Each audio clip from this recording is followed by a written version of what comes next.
If you follow these 4 quick tips, you'll learn how to zip and unzip files on your Mac. Make sure you like, subscribe, and hit that bell notification for more pro Mac tips. A zip file could be an individual file or a folder that was compressed down in your computer to save some storage on your device. So say, for example, you had a folder of 30 photos and that was 30 gigabytes. If you compress that down to a zip file, it would be smaller than that, and then you would save some storage on your MacBook. So a question for you, what do you usually zip archives for? Comment down below. We would love to know. So let me show you how to compress a folder into a zip file. Select any folder that you want to compress, right click it, hit compress folder, and your Mac will make a zip file under the same name, but just in a smaller file format. Although zip files do take up less storage on our device, this is not an invitation to get lazy or messy with organizing files on our computer. A buildup of any type of file or system junk will slow down the performance of your device. So let me recommend a program to fix the solution called CleanMyMac X. So on the home page of this program, I'm going to go to large and old files and I'll run a quick scan. So what I love most about this module is that it separates all the file types in my computer by archives, pictures, movies, and others,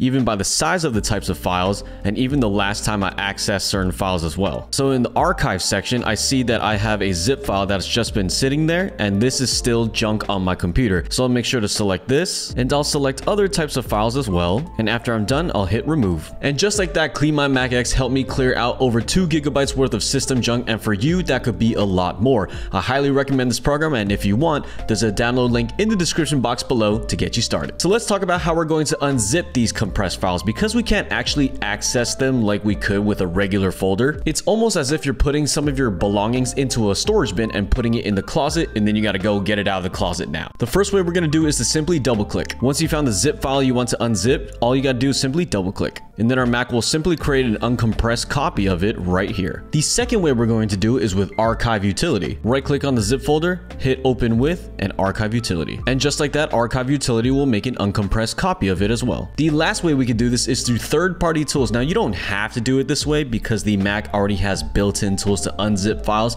but there could be some benefits of using these tools because maybe there could be a feature of just peeking into a zip file or adding a file to the zip folder without you having to unzip it then zip it back up, and vice versa. The 2 programs I would recommend is the Unarchiver right here, and you can access it with this URL up top, and the other program would be WinZip for Mac. But if you need more help with making your files smaller on your Mac to save up storage, you could click the link right here and that'll get you started. Thank you guys so much for watching another video. Make sure you like, subscribe, and hit that bell notification for more pro Mac tips.